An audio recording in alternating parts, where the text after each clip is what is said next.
Your Excellency, wacha niseme wewe ukiwa hapa. Ndio watu wote wasikie. Sababu ndio mambo ya nyumbani. Tulikutana kwako Oktoba. Tukakwambia na mimi nataka niseme kila mtu ajipange. Tukakwambia mimi naona 27 mimi nikipiga ile viatu yangu ile ya mzee ile nipiga hivi. Mimi naona election West Pokot itaishia nomination ya UDA. Kwisha. Mwenye atashika certificate ya UDA namna hiyo Excellency anaenda bunge ama anaenda governor direct in the morning. That is how it is in the mood of West Pokot. Achame kanya Pokot. Le nyoni? Na tangu siku ile nimefanya kazi mingi, nimeingiza watu wengi sana katika UDA. It's true. Ile kitu tu bado mimi naongojea Your Excellency ni sakramenti ile ulisema siku ile kwa State House, unajua. Mtu akibaksala kidogo alafu arudi atubu anapatiwa sakramenti. Mimi bado naongojea sakramenti, jaona mali iko nimetaibu hivi. Lakini uliambia ichungwa, mimi natafuta ichungwa next week. So Your Excellency nikisema kwanza na wewe tuambia sisi tupange West Pokot, wewe upange Kenya. It is true. And in election coming, sisi tutapanga West Pokot, Your Excellency. Wewe panga Kenya hii. Wewe umepambana sana. We want to give you more freedom in West Pokot and home. Ni upange Kenya hii. Nobody will disturb you in this county of West Pokot and in Rift Valley. Sasa kila mtu ajipange. So nikimalizia Your Excellency, hii wa Pokot apokosa watu waliniambia nikwambie maneno machache. Sasa tuko nyumbani na ile mtu alikuwa na shetani apotee. Amepotea leo. Sasa waliniambia Your Excellency to tell you the following things. Number 1, iko watu ya Endo wako hapa. Endo ward, hiyo ni Sok. Iko watu ya Sok. Iko watu ya Chapararea ward na Batei ward hapa na Sakir. 5 wards. Wanatumia Ortum kwa hospitali, kwa shule zote ziko Ortum. Lakini Your Excellency hawana madaraja. Mimi naomba wewe, nilikuwa nimemwambia Mheshimiwa Murkomen, saidia sisi daraja 2, moja Ortum na moja Mitoni ya Ion. Na mambo nakwisha Your Excellency. Finish. As local engineer, mimi naona ni 50 million moja ni 100 million. Your Excellency ukisema leo, hii watu wa Pokot watafurahi ile waje kuona tangu Mungu aonze dunia hii. Number 2, Mheshimiwa Murkomen amesema ile ya kujenga dual carriage. Hapa kwangu Chapararea hapo ukienda Kamatira. It's very hilly. Na Mungu alifanya mpango mzuri ukashuka Kapenguria ndio ukuje uangalie barabara. It's very hilly Your Excellency.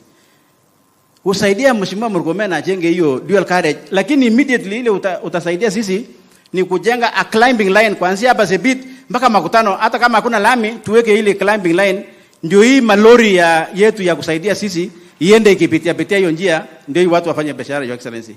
Saidia sisi hiyo. Number 3, future mimi naona West Pokot is going to be mining. Mimi naomba Your Excellency leta hii Rawala nasema. Leta hii railway. Wewe funja historia. Chenga railway from Kitale to Ortum hapa. Karibu kilomita 100. If I might estimate. Kwa sababu hii factory haendi mahali. Hii factory itakaa hapa milele. Your Excellency mimi naomba hiyo sana. Ya karibu ya mwisho hospitali ya Ortum ni Mission Hospital. Na imetreat watu yote ya Pokot South na West Pokot mpaka Southern Sudan. Ortum Mission Hospital. Imesaidia wamama wenye wanazaa namna hiyo. Lakini Mungu sijui ilifanya namna gani? Wasungu wamepotea. Ile donors ya zamani wameenda sijui wameenda wapi. Hospitali Mheshimiwa Your Excellency karibu na kufa. Mimi naomba nikitumia mkono yangu ya kulia, wewe kuwa mzungu ya hiyo hospitali Your Excellency. Chukua hiyo hospitali na usaidie hiyo Mission Hospital. Saidia Your Excellency. We have only 2 good hospitals.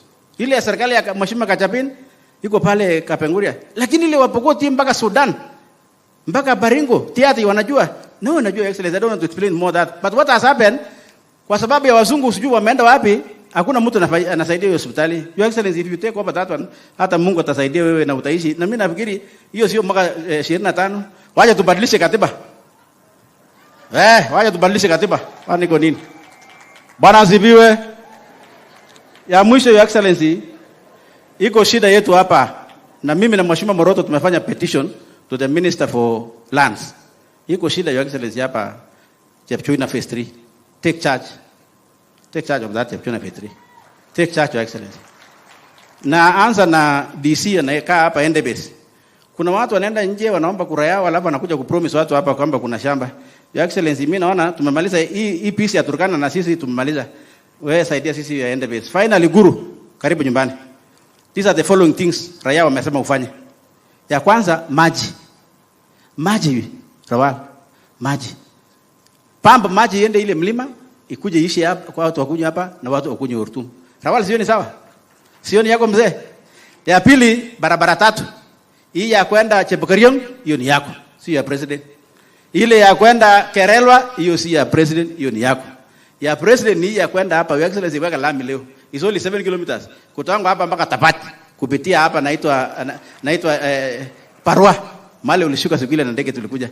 7 kilometers only. Ukiweka lami pande hii itakuwa ni maajabu sana. I thank you, Your Excellency, with those few remarks. Rawali, hiyo ni yako. Mimi niko na proposal, Your Excellency, nakupatia. Na mimi naambia ukienda nyumbani, Your Excellency, no, West Pokot is one. Under William Samoei Arap Ruto. Na ile mtu ali backslide ndio amesema. Asante sana, Your Excellency, na Mungu awabariki.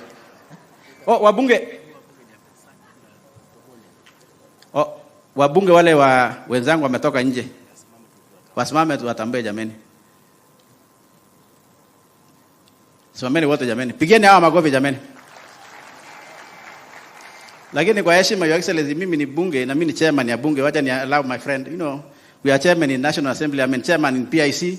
We are in leadership. Anaweza gonga mimi tukikutana kwa bunge. Wacha ya salamia watu. Thank you very much. Your Excellency na wananchi wa Pokot, hamjambo. Mimi naitwa Kuria Kimani, mbunge wa eneo bunge la Molo katika kaunti ya Nakuru na pia mwenyekiti wa Finance and National Planning katika National Assembly. Your Excellency, ule mswada ambao ulileta changamoto kubwa sana mwaka jana wa Finance Act, hii ndiyo matunda moja ya huo mswada. Kwa sababu kwa sisi kuongeza levy kwa importation ya Clinker ambayo kamati ya fedha na mipango ya taifa katika bunge kuu iliweza kupitisha, ndio ikakuwa expensive kufanya importation ya furniture, kufanya importation ya Clinker, and that is why we celebrate this great milestone. So thank you, Excellency, for your great plans, and be sure that we will stand here to support that growth of manufacturing as a percentage of GDP to 20%, hata sio 2030 hivi karibuni. Thank you, na Mungu awabariki watu wa West Pokot. Asante chairman, sasa huwezi kunipiga, mimi nimepona. So naomba wenzangu local area members of parliament tukuja hapo wote. Nimeulizwa kwa sababu His Excellency some commitment. Naomba kwa heshima tukuja hapo wote. Kwa heshima wabunge wenzangu tukuja hapo wote. Tuseme neno moja mbili for our president. Karibu women rep. Amwezi mbunge ya county kuja hapa. So Mheshimiwa Lote, take the mic.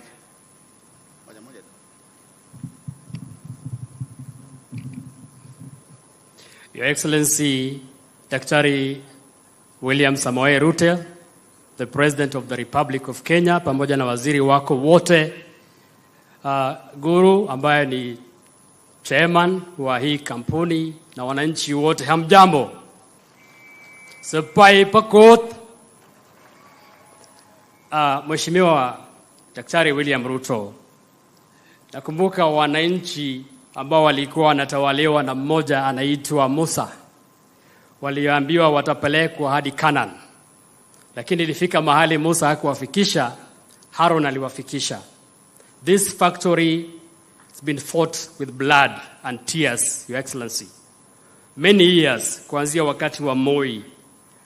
Imekuwa sasa ni wewe wakati wako that we have been able to say tuko na factory. I think you are our Aaron. Umetuletea factory, Your Excellency. Umetuweka katika counties ambao sasa tunaita industrial counties.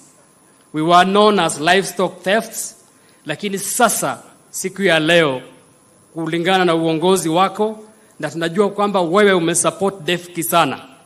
Amesema mwenyewe kama sio wewe hii factory haingekuwa hapa. We want to thank you so much, Your Excellency. The last one, because I'm told I need to say something, Your Excellency.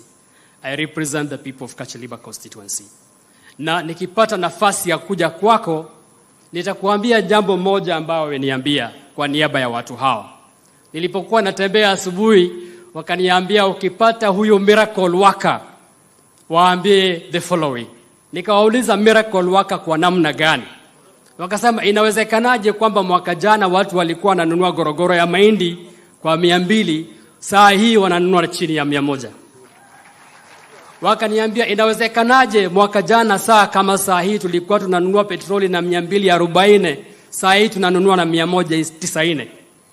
Akaniambia inawezekanaje kwa mara ya kwanza katika siasa ya Kenya mzima tumeona mheshimiwa Raila ametool down. Wakati wa Moi alikuwa bado yuko. Wakati wa Kibaki akawa yuko. Wakati wa Uhuru akawa yuko zaidi. For the first time ametool down, na ninaona ni kama anauliza tutapea nani. Is that not a miracle worker? And Your Excellency, because you are a miracle worker, this is what the people of Kacheliba are telling me. And Kacheliba is a very unique constituency, Your Excellency. One, this is a constituency that came to Kenya in 1972. It was not Kenya, we were Uganda. It is the constituency that is made up of 4,100 kilometers square. It is the only constituency that hosts the State House, a state lodge.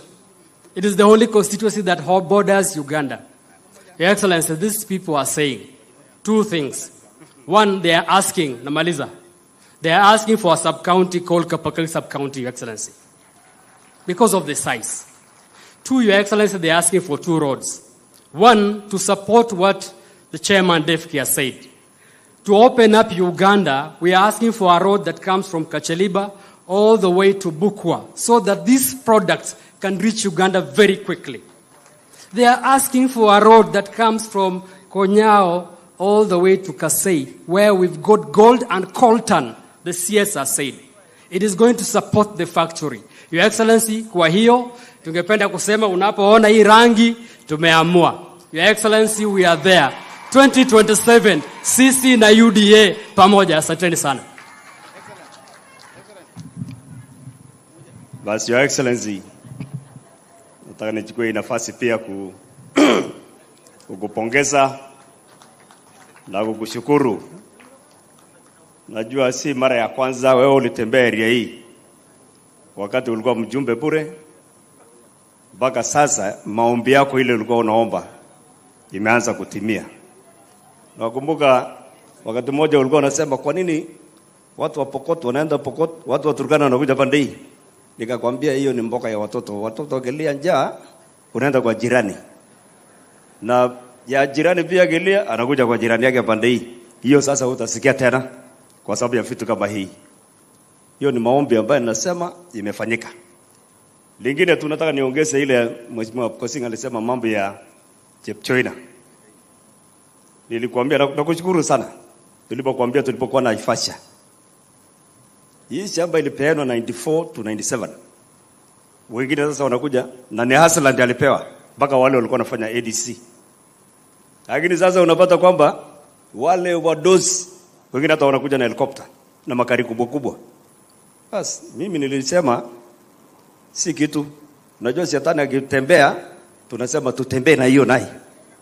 Lakini kwa sababu ya wewe ni mtumishi wa Mungu, wewe ni mtu ambaye unaomba, fakia watu kama hawatoke. Tutakusaidia pia kufakia wakisidi. La mwisho nataka nishukuru Waziri Chirichiri yuko hapa. Yuko mambo hapa Takwel, Kenchen. Tulienda na Mheshimiwa Rais mpaka shule inaitwa Tipet. Wakasemekana kwamba crocodiles zinakuja kula watoto. Yeye akasema hakuna mtu alimsikiza. Sasa yeye yuko hapa hivi na sisi ndio tuko hapa. Waziri, sisi wote hapa tutakuja ofisi yako tupange namna ya kulainisha. Hii serikali sasa ni yetu. Hata nashukuru hao wengine sasa walikuwa wanaruka mtoni huko bahari. Lakini nasema karibuni sisi ndio tutawatembeza na kuambia kanyaga hapa. Hamta kanyaga mali sisi hatujasema tutatembea. Mungu akubariki, asante sana.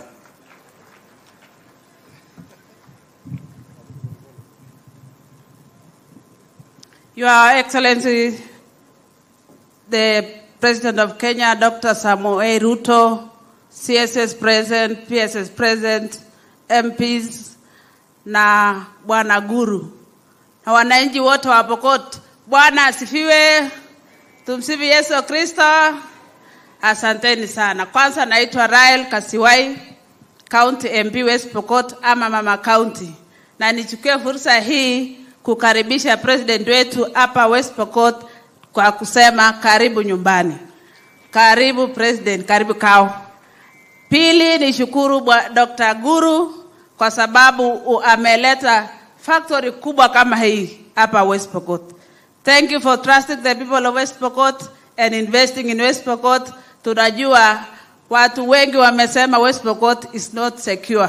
Wewe mwenyewe umetoa hotuba, tunasema all investors welcome to West Pokot. Bring us more investors and we shall welcome them.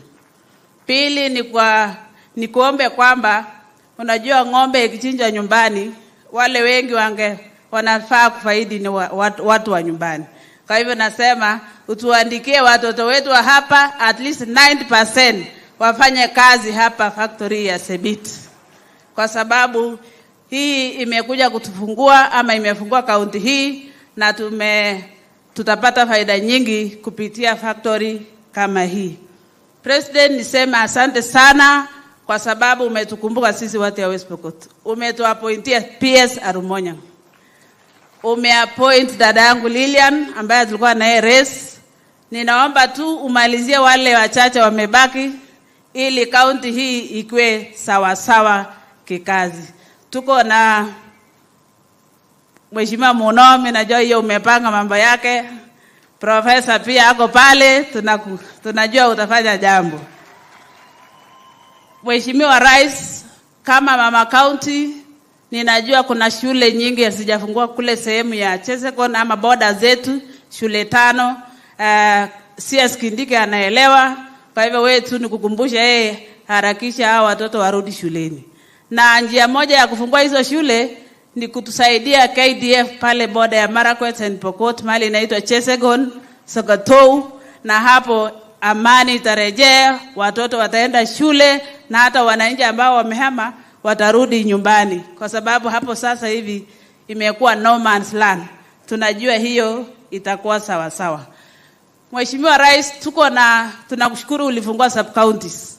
Ulipeana Tot sub county, ukapeana Tiati. Tunaomba sasa sehemu ya Chesekon another sub county na mambo itakuwa sawa sawa.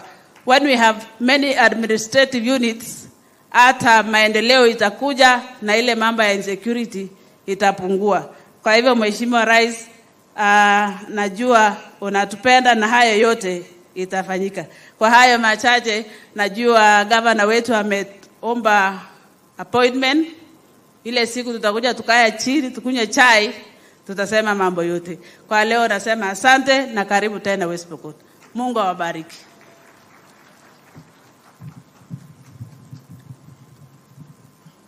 Basi Mheshimiwa Rais, Mheshimiwa mawaziri, Mheshimiwa magavana, wajumbe wenzangu, viongozi wote walioko hapa na wananchi wa West Pokot, Bwana asifiwe. Basi Mheshimiwa Rais, yangu itakuwa ni machache kwa sababu viongozi wengi wameongea hapa. Ya kwanza ni kukushukuru kwa kiwanda hii na Guru. Kwa hii kiwanda hatimaye imetimia. Nataka nikwambie Mheshimiwa Rais, nilisoma karibu area hii karibu mwaka 30 na kitu iliyopita.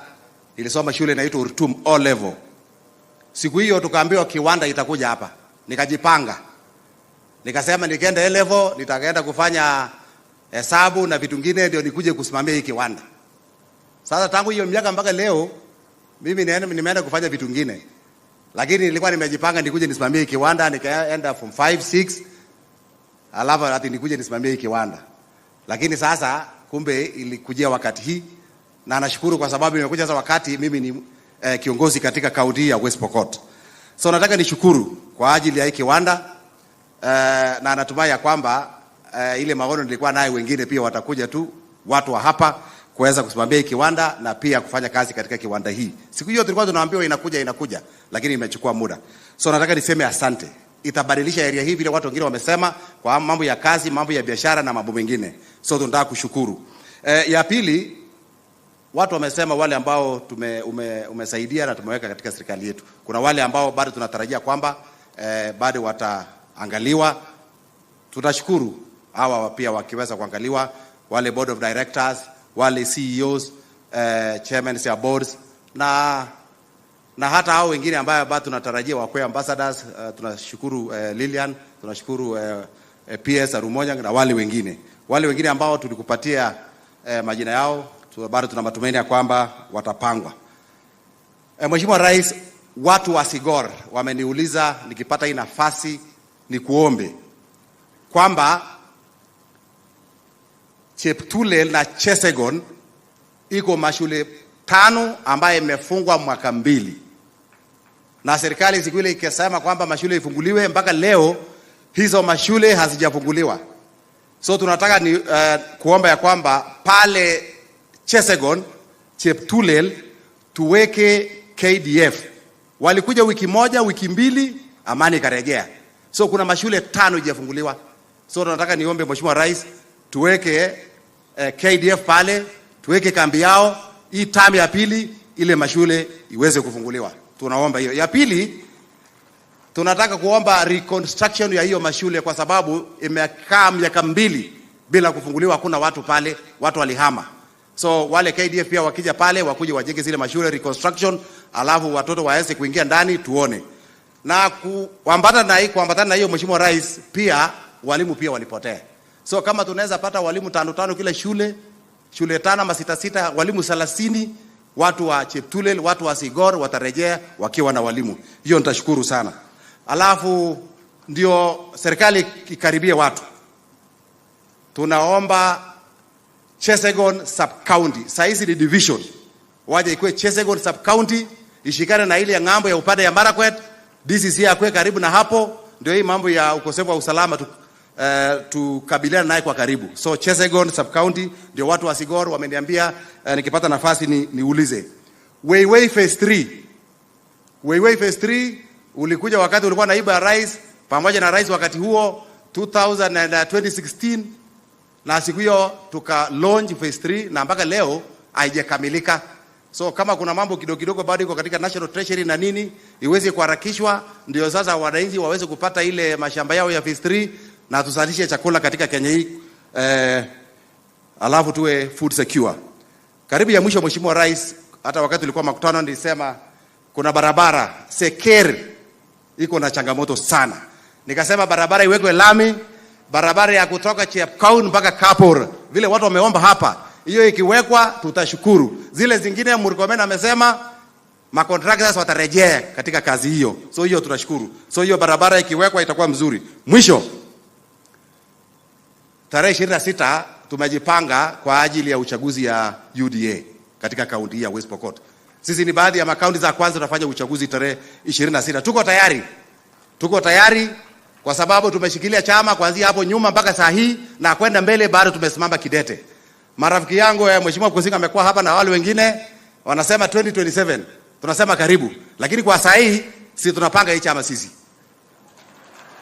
Tunapanga hii chama kuanzia saa hii wakasema tunakutana na sisi 2027 kwa sababu bado wanaongoja. Lakini ingekuwa mzuri wangekuja saa hii tupangane. Kwa sababu 2027 tutakuwa tumejipanga na tumeenda.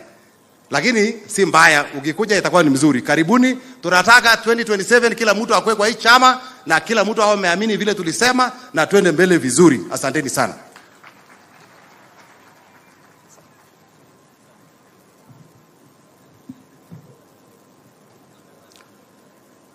Asante sana Mheshimiwa Rais wa Jamhuri wa Kenya, alafu Bwana Guru na mke wake, wabunge na wageni wetu wote.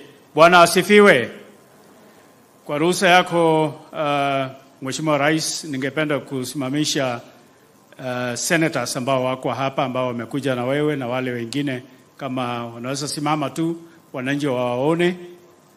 Alafu asante sana. Huyo ni Mheshimiwa Jasang kutoka Kitale au Trans Nzoia, na huyu ni Mheshimiwa Seki kutoka Kajiado ambaye ni mwenyekiti wa viwanda na ndio amekuja leo kujiunga na sisi. Ningependa kusema Rais ya kwamba sisi leo tuko 1964. West Pokot iko 1964 sasa.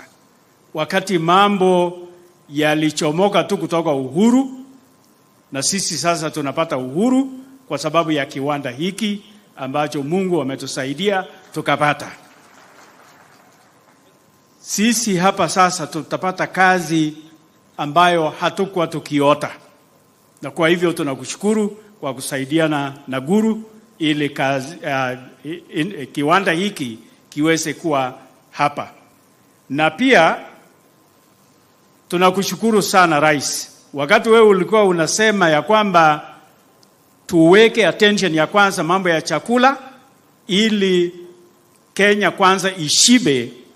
Hatukukuwa tunajua ya kwamba itawezekana gorogoro ishuke, na mimi sasa kama mkulima nina mahindi chungu nzima kwa store yangu ambayo sijui nitauzia nani, kwa sababu bei imekuwa mbaya. Kwa hivyo mimi mkulima niko hali mbaya. Yule ambaye ni consumer anaendelea kushiba, na kwa hivyo na ni mzuri. Mimi sinunguniki, nasema tu pongezi, kwa sababu uliona kitu cha kwanza kifanyike ni kuongeza chakula.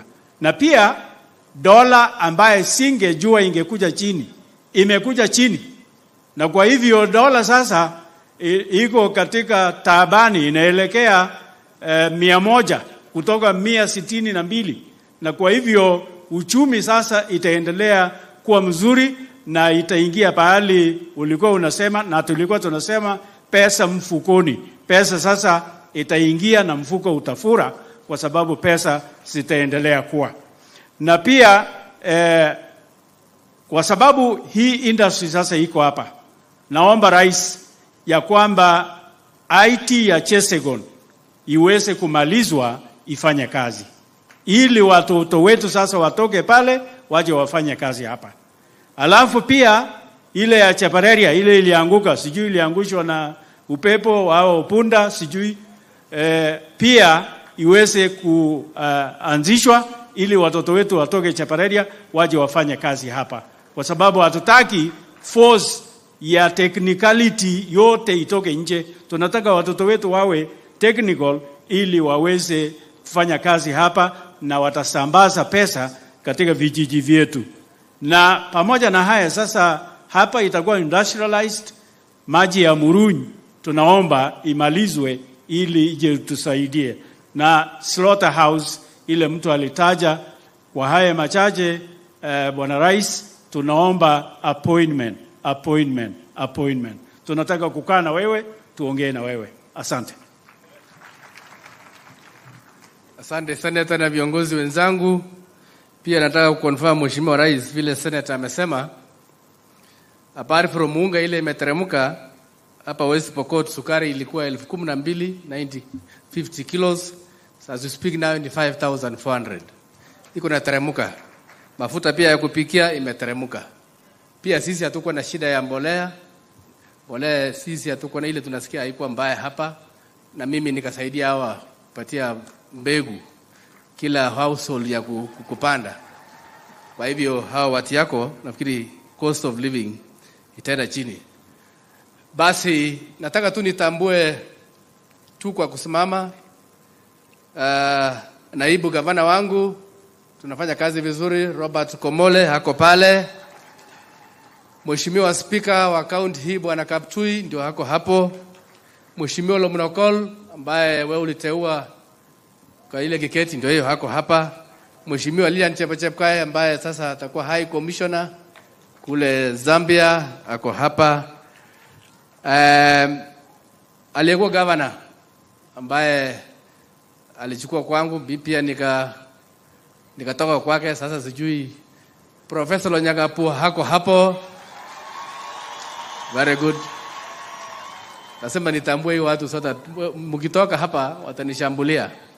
Mwisho tu kwa ruhusa yako Mheshimiwa Rais, kwa sababu magavana wajakuja wengi, nitaita tu ndugu yangu tu watu wajue kuna gavana wasingishu kwa dakika moja tu. Karibu ndugu yangu Chelilim ambaye pia ni mtoto hapa, anajua alikuwa hapa West Pokot mpaka juzi, na pia yeye ni landlord yetu huko Eldoret. Kwa hivyo nisipotambua yeye atafokusa sisi.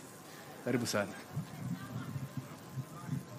Asante sana Governor Kachapin, Your Excellency na viongozi wote, Chairman Guru na watu ya Pokot. Umesikia kwamba mimi ni mtoto ya Pokot. Waje ni wasalamia subai kokua. Subai napo. Takwenya yotin. Ama ni maharibu? Alafu Your Excellency walinipea jina. Guru akisema unaweza kuwa president 25 years, it is possible. Hapa walikuja akapatia Moi jina inaitwa Domorita. Alafu mimi pia nimepewa ingine inaitwa Lokwarita. Lokwarita, Your Excellency, ni ndume kubwa yenye iko na alama nyeupe hapa. Akiamuka na kuondoka ng'ombe wote wanamfuata. Kwa hivyo Your Excellency, nimekuja hapa kwa mambo mawili. Kwanza kushukuru sana ndugu yangu Kachapin, kama Norep tumekuja kusema shukrani sana na kupokea hii ushindi ambayo tumeona leo. Kwa magavana wote ambao tuko 8 hapa Norep, tunaona hii ni milestone kubwa sana kwa kuleta suluhisho zaidi ya watu wetu kupata kazi. Ya pili, Your Excellency, ni kwamba kuna sister factory ya hii kule Eldoret, kule Juakali Turbo. Na nimefurahi sana nimesikia kwamba chairman, the next focus is Eldoret. Nimekuja kusema shukrani sana, watu wetu kule Eldoret tayari wameanza kupata kazi na tunashukuru. Ya mwisho, Your Excellency, ni kwamba leo tumekuwa na waziri mining na PS na wale wengine na industry. Tukaona kwamba wazingisho kumbe tuko na potential ya mining kwa wingi sana, na tukiwa kwa ndege juu tukaona so many quarries, na nimeambia watu let's have a discussion, tutafute njia ya sisi kuexploit hiyo mining, hata kitu kama hii ifanyike kule kwetu. Baka hapo nataka nisema asante sana Mheshimiwa Rais, tunasema watu ya Pokot, Mungu awabariki sana, serenyao ngoboro choma. Asante wa Mheshimiwa, kwa heshima ya Mheshimiwa Rais, nimeulizwa tu Minister kutoka Uganda Bwana Lokeris akuje tu kwa dakika moja kwa ruhusa ya Mheshimiwa Rais. Yeye amekuwa waziri mwaka 30 Uganda. Akuje tu aseme salamie, alafu tualike Mheshimiwa Rais ahutubie.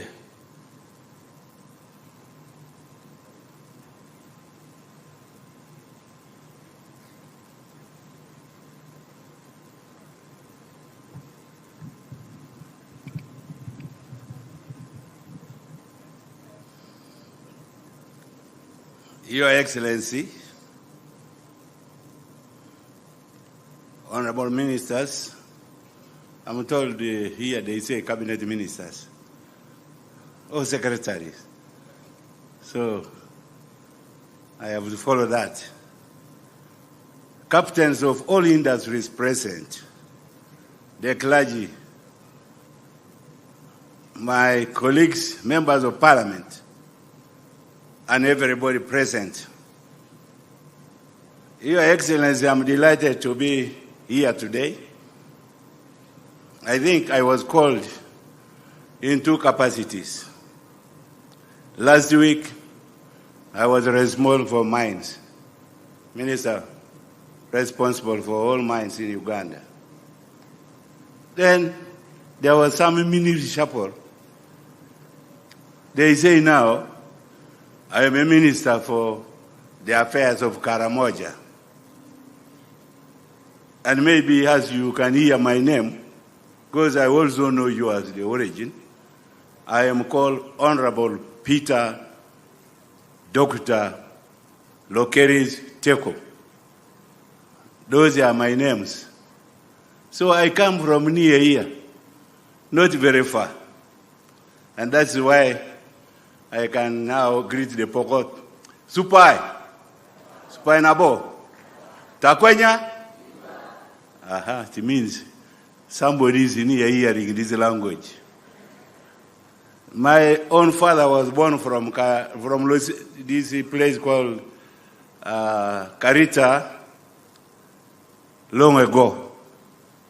So we associated with these groups. And I was also born down there. My name Lokeris is named after Pokot. And my relatives here up to Kacholiba. they could be even here.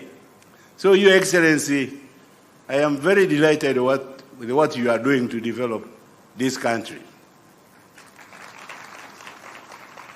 Our people have been attracted to other things which are not profitable, including cattle rustling, just running after one cow the whole day, and you think you are developing. Tomorrow you go and kill your neighbor, the other one comes and revenges. We have been like that forever. But when we get things come like these ones will develop the area. One, provision of services in this area. Direct services, factory. Indirect services, numerous. People will come here offering services of clinics, offering other services, and all these people, in short time, they will get a big town here which will be named after the beloved President Ruto. It will not take 3 years. And I'm asking that the town is named after our beloved President here, whom you have now said he will go for 25 years. With this determination, we accept down there. Because of this kind of developments, they are indeed very, very unique. I see this factory. All these children, about 6,000 people working here. It will absorb all the Pokot, almost. And if they become two, who will be there running? Nobody. So since many have also been a minister of mines, I know what is happening down there. So we people at the corridor, cattle corridor, will change. As we are talking, we are developing, making a factory in Moroto, 2 factories of cement. They are coming. We are building them. Plus these ones, all this area, we shall be self-sufficient, exchanging our things, services, and work that will be there. But this is very impressive, Your Excellency. I have heard the people, how they have been praising you. I'm very impressed. For my friend Guru, I met Guru long ago. When I saw him talking here on the screen, I saw a man that had become old. I said, is that the really Guru? Then I went on seeing until I got used. I said, he's the one. Thank you very much for what you are doing for the people of East Africa. The East Africans will now be one and joined. Sir, Your Excellency, I don't wish to speak much. At times I speak because I've been in Parliament for a short time, and also at the same time minister. Only 28 years. So there is no problem. Thank you very much. Thank you. Basi nafikiri kwa maongezi haya yote mnisaidie tusimame, tukaribishe rais wetu mpendwa akuje autupie. Tupikie makofi ya kilo moja. Karibu Mheshimiwa Rais.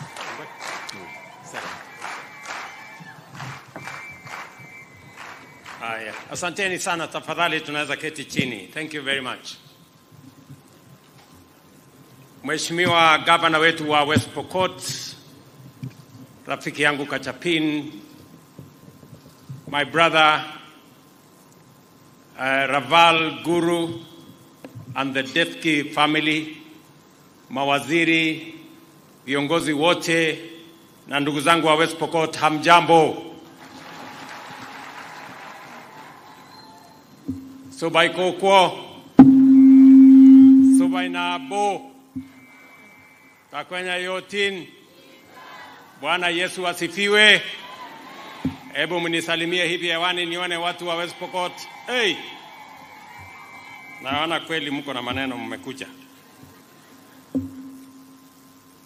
Kwanza mimi nataka nimshukuru Mungu kwa kutupatia nafasi hii. Tufike county yetu ya West Pokot kwa mara nyingine tena.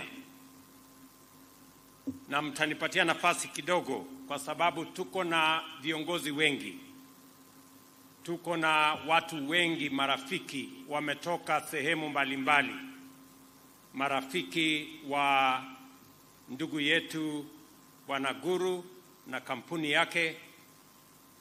Mumesikia ako na marafiki wengi ambao wamemsaidia kutoka IFC, banks zetu za Kenya na marafiki wengine wengi ambao wameungana na sisi leo katika kusherehekea kiwanda hii ambayo tumengojea. Vile watu wa West Pokot wamesema, kiwanda hii imezungumziwa miaka nyingi, lakini leo kwa mapenzi ya Mungu tumekuja kuifungua rasmi, na sasa itazalisha mali na kuajiri vijana wa West Pokot. And therefore, this is a very special day in many important ways to different stakeholders. To the Deski Group, we are here to make another milestone in their ambitious expansion of their industrial footprint in the Republic of Kenya. To the people of West Pokot, this is a moment to witness the enormous resource potential of this county and its economic benefits to the local community and to our nation, Kenya. To the people of Kenya at large, we take a monumental step in our industrialization journey by aligning investment and productivity with our quest for self-reliance in respect of strategic goods. The role of the Deski Group in this journey is commendable.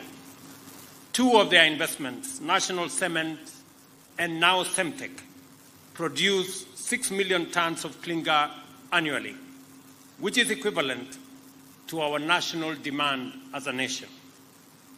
The opening of this plant takes our clinker production beyond this demand to 11 million tons annually, an excess of 5 million tons. The group's achievement is admirable. Over the past 5 years, it has invested, as Mr. Guru himself said, $1 billion. That is close to 150 billion shillings in our economy, in our country, both in the steel and cement manufacturing. And I want to congratulate my brother Guru for having the confidence in our country. It takes courage, it takes commitment, it takes belief for one to invest 150 billion Kenya shillings, even if it is counted in whatever currency. $1 billion is big money in terms of investment.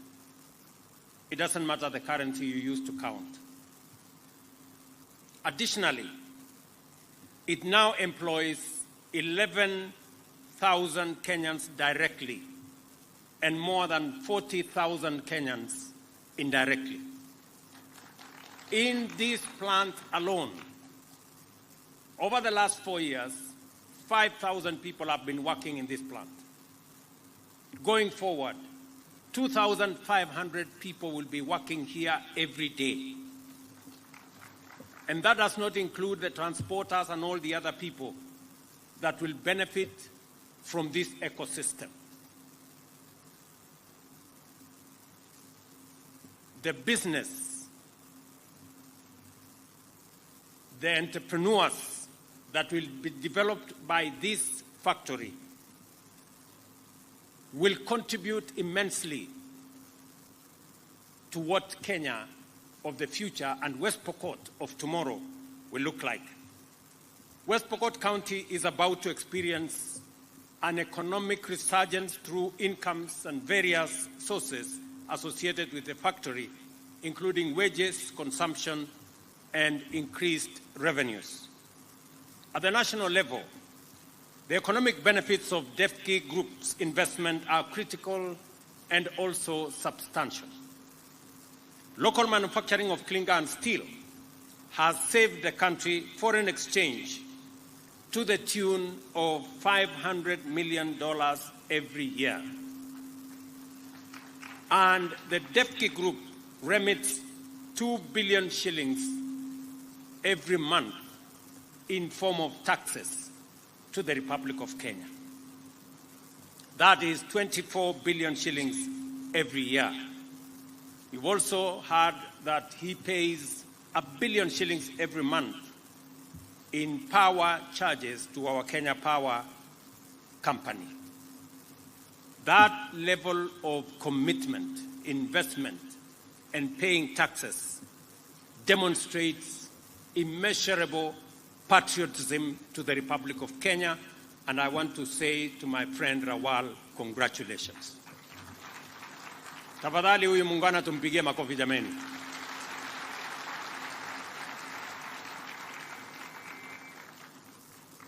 Huyu guru ni rafiki yangu, lakini anaamini kwenye taifa la Kenya. Sio watu wengi wako na uzalendo ya kutosha kuweka pesa zao katika investment ya mali kama hii. Mumesikia hii kiwanda ilipatiwa leseni, ikafanywa ground breaking miaka 13 iliyopita. Lakini haikuanza.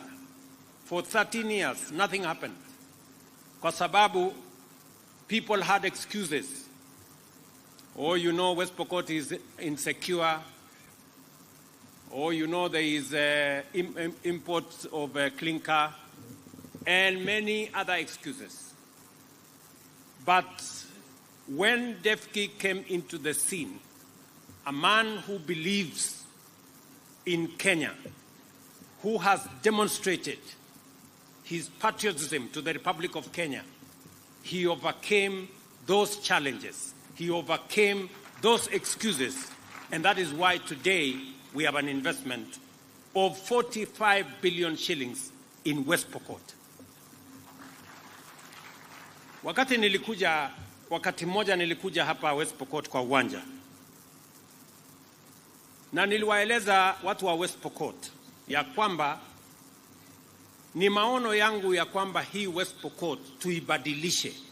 Hii West Pokot tutaipatia jina mpya.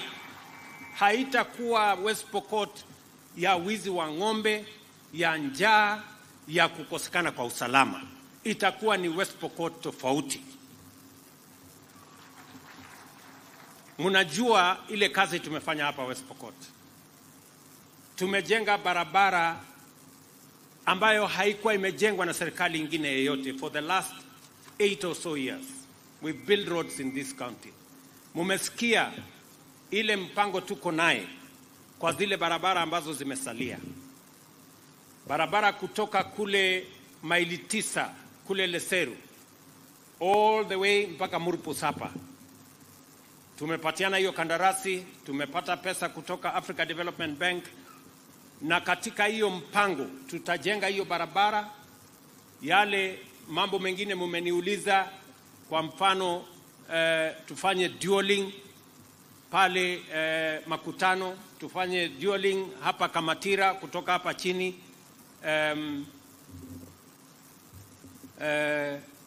hapa chini inaitwa nini? Chepareria. Kutoka Chepareria kupanda mpaka Kamatira tuweke dualing. Hapa tuweke dualing. Mumeniuliza maneno ya Ortum. Mimi naelewa sana kwamba Ortum ilikuwa ni hospitali ya muhimu sana dunia hii yote. Na mimi nataka niwahakikishie wakati tutajenga hiyo barabara, tutajenga hospitali mpya hapa Ortum. Na tutajenga hospitali ya kisasa, kwa sababu katika ile budget ambayo tumetengeneza ya hiyo barabara kuna infrastructure ambayo tumebuild in ambayo ni ya muhimu. Tutaweka soko pale, tutaweka soko mahali tofauti tofauti. Kuna zile soko ambayo tayari tumeaward contracts. Tumeaward contract ya soko ya Sigor, tumeaward contract ya hapa Ortum, tumeaward contract ya Makutano, tumeaward contract ya Kajelipa kule Alale. Hizo tayari tuko na milioni 200 ya kujenga hizo soko. Lakini wakati tutajenga hii barabara, pia tutahakikisha kwamba sehemu ambayo inahitaji soko tutaweka soko. Sehemu ambayo inahitaji other public utilities tutahakikisha kwamba vile tumeweka hiyo program, tumeweka karibu bilioni 3 ya kuhakikisha kwamba we build auxiliary public interest facilities to support communities along this corridor. Hiyo ndio kazi ambayo tutafanya. Na wakati nilikuja pale kwa stadium, hawa viongozi wanakumbuka, nilikuja pale na nilikuwa nimealikwa na dada yetu Tekla Lorupe, na tulikuwa tumekuja pale kusema hii West Pokot lazima ikome kuwa ni county ya watu ambao wanaiba ng'ombe. Some of the leaders kwa sababu ya kuogopa wakatoroka siku hiyo, nikakuwa pale peke yangu. Lakini I made a commitment to you that we are going to change this West Pokot. And if you didn't believe me then, you better start to believe me now. We are going to change West Pokot. Na hii sio factory peke yake ambayo tunajenga. Kuna factories zingine ambazo zinakuja. Hii West Pokot ni county ya mining. Na vile mnajua tayari tumepatiana kandarasi ya factory ya mining ya Flospa. Tumepata mwegezaji ataweka pale bilioni 4.5. Tumepata mwegezaji mwingine ambaye atatupatia mambo ya gold, ile Guru alisema. Kakamega kwa huyu ndugu yangu mheshimiwa Shinali. Pale tuko na bilioni 5.8 kujenga gold refinery pale Kakamega. Vile vile tunajenga kiwanda ingine kule Vihiga ya granite. Tumepata mwegezaji ya shilingi bilioni 2.5, na ni kwa sababu tumekubaliana kama taifa ya kwamba lazima tupange vile tutazalisha mali ili tuondoe umaskini. Na njia moja ya kuondoa umaskini, kuzalisha mali na kupanga ajira ya vijana wetu ni kazi hii ya viwanda. Na mbali na kuweka hiyo mpango, waziri wangu wa mambo ya industry pia tumekubaliana na yeye, tunajenga special economic zones zingine 6 Kenya, kwa sababu we want to create ecosystems and avenues for us to target the export market. Mumesikia vile Guru amesema hapa, 80% ya hii Clinker ambaye atatoa hapa, kiasi kikubwa itauzwa kwenye nchi jirani. Tutapata pesa ya kigeni. Because of the steps we took as a country, many people complained about the finance bill last year. As my chairman for Finance Committee, Mr. Kimani Kuria here, MP for Molo, has told you, this was what it was informing the finance bill. We want Kenya to move away from being a supermarket for other countries to being a manufacturer of our own goods and exporting to other countries goods that can be manufactured in Kenya. That is why we made a commitment, and I am firm and determined to make sure that we grow our manufacturing in Kenya. For the last almost 6 years, manufacturing in Kenya has come down from 9% of GDP to 7.2%. Our plan is to take it to 20% of GDP, and it will not go there through miracles, it will go there through investments like what Guru and others are doing in Kenya. Ladies and gentlemen, there is absolutely no justification for us to import clinker when we have manufacturing capacity, when we have the raw material. There is nothing that we are going to import to make this clinker here. And if there is any import, it is less than 10%. So this is clinker manufactured in Kenya. I hear some people tell me sometime, Mr. President, you know, goods manufactured in Kenya are not very high quality. And I tell them, it is better we drive a Datsun made in Kenya than a Rolls-Royce made elsewhere. That's what it is. And slowly, we are going to make our own Mercedes. Pole pole, hii yetu hii tutaifanya mpaka itakuwa. Si namna hiyo? So, we must believe in ourselves. I want to tell the people, my countrymen and women, we must believe in ourselves. We must believe in our country. We must be patriotic. We must work for Kenya. We cannot continue to be slaves of other people merely because we do not want to take the hard decisions and invest in our own country. You have heard what this factory is doing. Many people, when we say that we want to create jobs for our young people, creating jobs is not merely growing the economy. You can grow the economy and still not create jobs. You must be intentional and deliberate when you are creating jobs.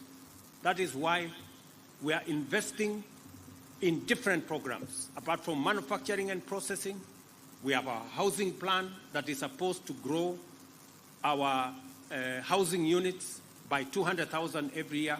And I'm very happy that we will now have cement at a reduced price because of this facility. Our housing plan is going to benefit from this investment. In this county, we already have land for the first 5,000 housing units. And I want to ask the young people here, those of you who are going to work here 2,500, we need another 3,000 who are going to work for us in our housing plan. As I have said, we are building another 4 markets, maybe 5 shortly. And we are investing in other areas. Waheshimiwa ambao wameongea hapa, pia tumekubaliana na wao ya kwamba ili tupange ajira ya vijana wa West Pokot na Kenya, mbali na viwanda kama hii ambayo tumepanga na wale waegezaji, mbali na program yetu ya housing, vile vile tumebadilisha sheria ya CDF. Na mimi nimesign tayari sheria mpya ya CDF ambayo sasa itamfanya kila mbunge, akiwemo mbunge wenu posing hapa, ajenge ICT hub katika kila ward hapa Pokot South. Na tumekubaliana na hao wabunge in the next 4 months ICT hub iwe tayari. Kwa sababu mimi nimeenda Marekani, nimeenda Ujerumani, nimeenda Ufaransa, nimeenda UAE, nimeenda Saudia, nimeenda sehemu nyingi. Tayari tuko na makubaliano na nchi 19 ya wao kutupatia ajira zaidi ya 1,000,000 ya vijana wa Kenya kupitia kwa digital jobs. Hao waheshimiwa wakijenga ICT hub, tutaweka hapa internet, tutalete kompyuta, tuko na walimu wa kufundisha hawa majamaa, ili kijana wa West Pokot akiwa hapa nyumbani anaweza kufanya kazi kampuni Marekani ama Ujerumani ama Ufaransa, akiwa hapa nyumbani analipwa na dola na Kenya inasonga mbele. Tunaelewana jameni? Nikiongea na nyinyi saa hizi ndio msisikie, kwa sababu watu wengine wanapenda hadithi na story na kitendawili. Kampuni hii, nyinyi ni mashahidi, inaajiri watu 2,500. This company. Program yetu ya housing in the last 1 year, sasa tuko na watu wanafanya kazi 1,140 wanafanya kazi katika program yetu ya housing ambao hawakuwa wanafanya kazi. Nikiongea na nyinyi saa hizi tuko na vijana 120,000 wengi katika our technical training colleges. Saa hizi wanafanya kazi digital jobs na wanapata pesa kupitia kwa mtandao. That is how we are going to create a Kenya that leaves nobody behind. A Kenya that values our young people and makes sure that we are moving together as a nation. Watu wa West Pokot, mimi nimefurahi sana. The district group eloquently illustrates the power of investment to promote self-sufficiency and export production, create employment, increase economic activity, utilize local resources, and generate attractive returns for both the investors and for the country. It also demonstrates the vision behind our bottom-up economic transformation agenda by outlining the roles of investment, manufacturing, and industrialization in enhancing our country's self-sufficiency and export performance. It is important that we create incentives to promote more of such investments for our local investors in the manufacturing sector, to promote competitiveness by embracing the most efficient technologies. This is because incentives are investment that must be repaid in higher productivity, greater efficiency, higher competitiveness, and a strong export performance. This is the path by which we shall achieve our ambition to grow manufacturing sector by 20% of our GDP by 2030. DEFCI Group have shown us that this target is within reach and it is attainable. In view of the implications of the local manufacturing capacity in terms of jobs, productivity, forex savings, and revenue, it is not reasonable to provide duty and levy exemptions to importers of goods that can be produced locally. And that is the commitment I made to the country, and that is the assignment I gave to Parliament under the chairmanship of Mr. Kimani here and his team, that clinker, we are not going to be importing clinker, we will manufacture locally. Cement, we are not going to be importing cement, we are going to manufacture locally. Steel, we are not going to be importing steel, we will manufacture locally. Furniture, we are not going to be importing furniture, we are going to manufacture locally. Just imagine, ati kuna mtu anasema ati tuagize kitanda kutoka Marekani, ama meza, ama kiti. Sio ni ukumbafu kubwa sana? Yaani ni waulize watu wa West Pokot, kutengeneza furniture, kitanda, sijui meza, sijui nini, inahitaji ujuzi mingi. Inahitaji tu seremala, na msumeno, na randa, na nyundo, na msumari, mambo imekwisha, si kitanda iko tayari. Na tumemwambia wale wanataka kuimport kitanda kutoka sijui wapi, hiyo kazi hawatafanya. Na kama hawataki kulala kitanda imetengenezwa na Wakenya, wanaweza kulala chini. There is no problem. Hakuna mtu atakufa kwa sababu alilala chini. So we must believe in Kenya. We must be patriotic to our nation. Na mimi nataka niwashukuru watu wa West Pokot. Gavana wenu amesema hapa ya kwamba nyinyi mmejitolea, mmezalisha chakula.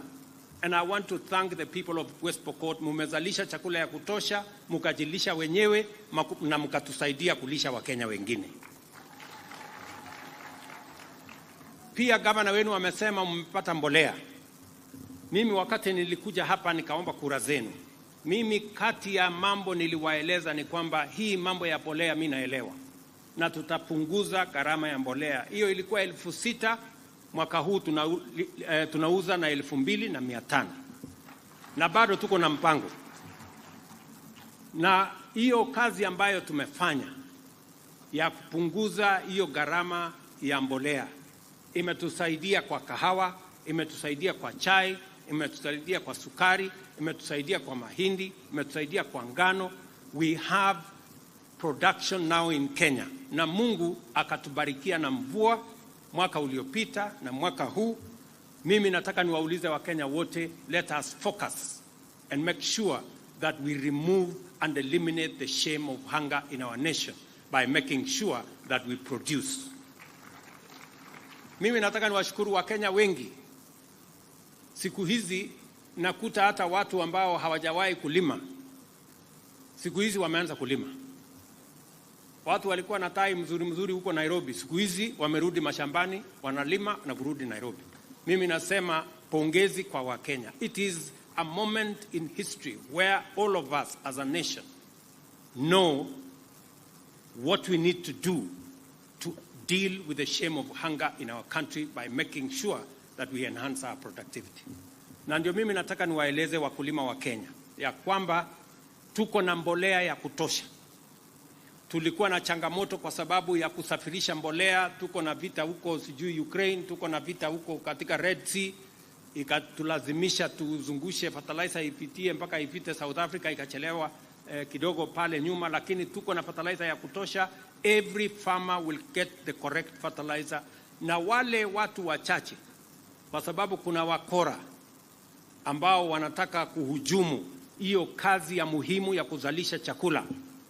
Nilisema na narudia nikiwa hapa West Pokot, hawa watu ambao, kuna kampuni moja inaitwa KL sijui nini, nimesema hawa watu, number one, kama kuna fertilizer mkulima amenunua na sio correct, huyo mkulima lazima akuwe compensated, apatiwe fertilizer ingine free of charge.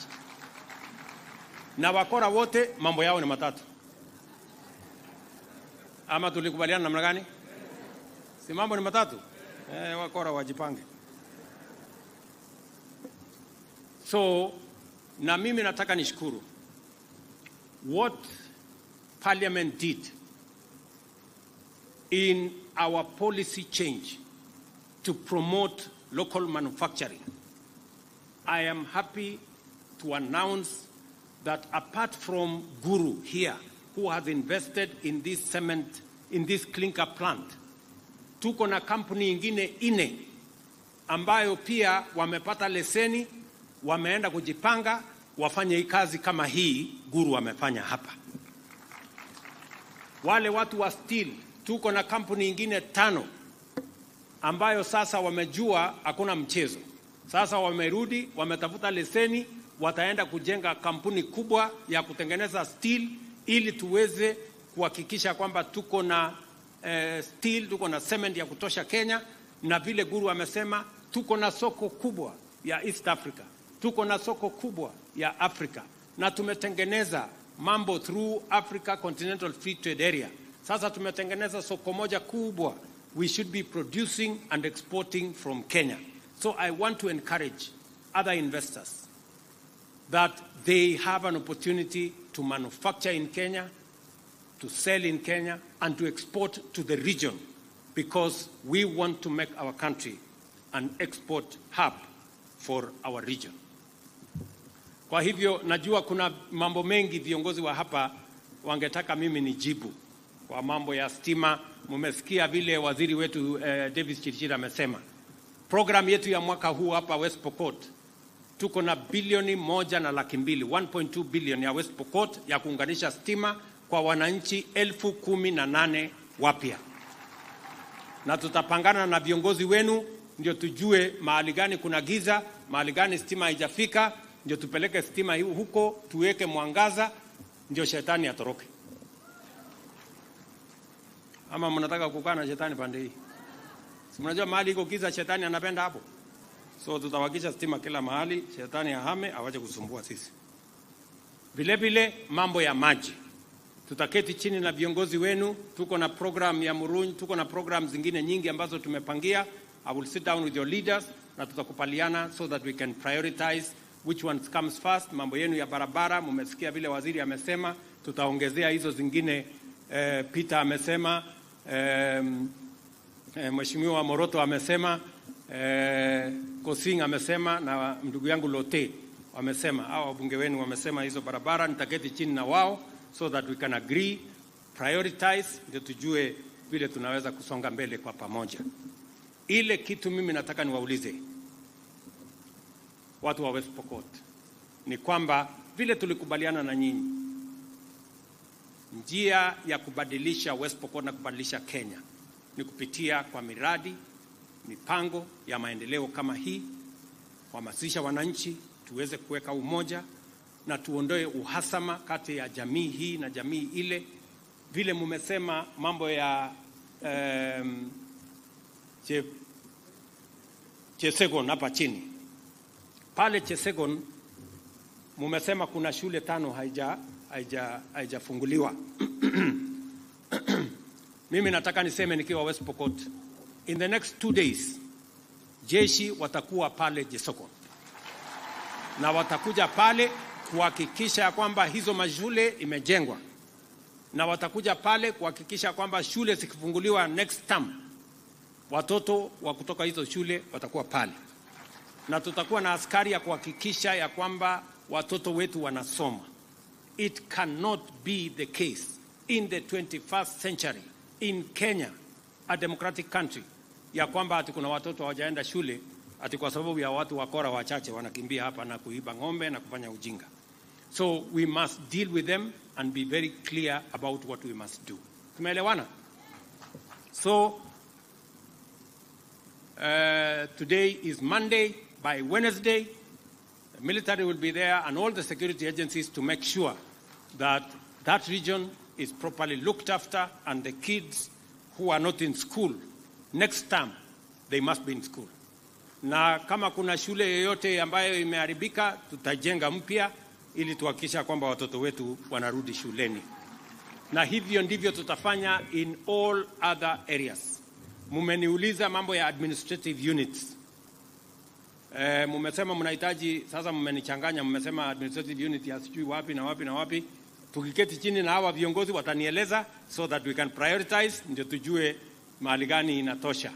Nimesikia Lote anasema anataka ikatwe ile ya huko chini. Huyu Moroto anasema ikatwe ya kona hapa. Peter anasema ikatwe ya huko chini. Sasa ikikatwa hii sasa tutakuja tuongee, si ndio? Ndio tupangane vizuri, ndio tuone vile itakuwa. So otherwise, wacha nichukue nafasi hii tena kwa heshima kubwa nipongeze Bwana Guru na familia yake na Defki Group. We really appreciate, and I want to promise you that you have the support of the government of Kenya as you undertake this great investment patriotic to the people of Kenya. You have my personal support and the support of the government of Kenya, because you are making a difference in lives of the people of Kenya, and we sincerely appreciate. Many people may not tell you this, but I want to tell you this in public, that we value friends who believe in the Republic of Kenya. Wengine wanaongea, but you demonstrate in action that you believe in this country, and therefore we have every reason as leaders to support you as we support other investors in the Republic of Kenya. Watu wa West Pokot, sitaki kusema kuzidi hapo. Watoto mpeleke shule. Nimesema watoto mpeleke shule. Ogase? Mmenielewa? Watoto tupeleke shule. Last year tuliajiri walimu wengine 56,000. Mwaka huu kwa mapenzi ya Mungu tutaajiri walimu wengine 20,000, kwa sababu tunataka kila mtoto wa Kenya apate nafasi ya kusoma. That is our commitment, so that we can build a nation that we all believe in. Mimi nataka niulize wale niliwaambia madaktari jana, tafadhali tukubaliane kama wa Kenya ya kwamba we must live within our means. We cannot spend money that we don't have. We cannot have a budget that we cannot fund. And that is why we have to cut down on expenditure. I said yesterday we are cutting down. The budget Parliament had done of 4.2 trillion, we are cutting it down to 3.7 trillion. We are removing 500 billion because we must cut the size of the cloth that fits our size. Hatuwezi kuendelea to live large. And I want to say this. It will be reckless. It will be irresponsible. And it will be a betrayal to the nation of Kenya if we continue to borrow money and risk our country defaulting when we know that we can live within our means and we can cut down on our expenditure, we can enhance our revenue, we can reduce on wastage, and we can stop corruption so that Kenya can move forward. As I have told the country before, we are going to make the right decisions. Last year, when we make decisions to stop matters to do with unnecessary subsidies on consumption, Many people did not believe in it. But now, unga ambayo ilikuwa shilingi 200 plus, saa hii guru huyu ameniambia amenunua hapa shilingi 100. Hapa kwenu. Hiyo imepungua. Dola ambayo ilikuwa imefika 160. Because now people believe in Kenya and they believe we have the capacity to make the right decisions. Dola ndio hii imekuja imefika 130 ikiteremka chini. Mafuta inateremka chini. Dola inateremka chini. Jana ilitangazwa stock exchange ya Kenya, Nairobi Stock Exchange. Imetoka from being the worst stock exchange to the best stock exchange in the world. Stock exchange ya Nairobi ya Kenya. Sasa nyinyi mnataka stock exchange ya Kenya ndio number 1. Na nyinyi mko stock theft. Surely. What an irony. Hiyo maneno tuwache. Maneno iko huko kwa stock exchange. Tumeelewana? Huko ndio maneno inaendelea mzuri. Tuwache hii ya stock theft. Tumekubaliana jameni? Watu wa West Pokot tumekubaliana? Tuko pamoja? Nimesikia viongozi hapa wameongea, wamesema West Pokot sisi wote tutakuwa chama moja ya UDA. Ni kweli ama si kweli? Ni kweli ama si kweli? Harambee. Mbona sauti bado? Harambee. Hapo kwa kazi ni kazi. Tutakuwa hapo sisi wote. So mimi nakaribisha Kosing, nakaribisha Lote, nakaribisha mama wetu wa county, nakaribisha kila mtu kwa chama yetu ya UDA. Si namna hiyo? Na wewe sasa Peter, kwa sababu wewe ndio na senior wetu. Huyo senior. Huyu uko bunge, sasa yeye ndio senior kabisa. Huyu Samuel Moroto. Sasa nyinyi mtayarisha sakramenti mulishe hii watu. Ndio tutembee pamoja. na governor, si ndio? Ama namna gani? Mtayarishe meza ya Bwana ndio tutengeneze hiyo maneno tusonge mbele pamoja. Si ndio? So otherwise mimi nataka niseme asante sana. Nimefurahi sana kufika hapa West Pokot. Mimi nawapenda sana na watakia baraka ya Mungu. Thank you very much.